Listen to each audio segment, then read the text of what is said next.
Government and the Russian people aren't going to be thrilled by the idea that their country is going to come apart again. It's within living memory that what they conceive of as their country happened to come apart, and the ability of the current government or some future government to play on that to get people to oppose it shouldn't be underrated. At the same time, I do believe that the Russian Empire is too large to survive.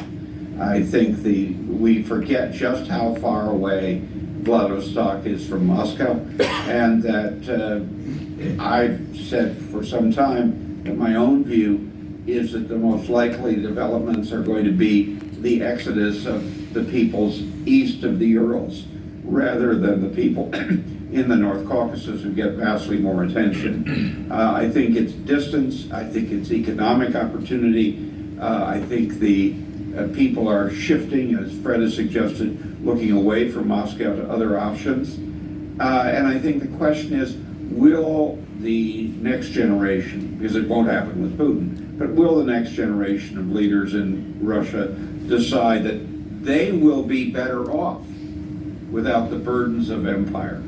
Because that's what happened before, when it was a decision of the Russian leadership to think that they would be better off, and that the Russians would be better off, without what they perceived as the ballast of the Soviet Empire that made all of that possible.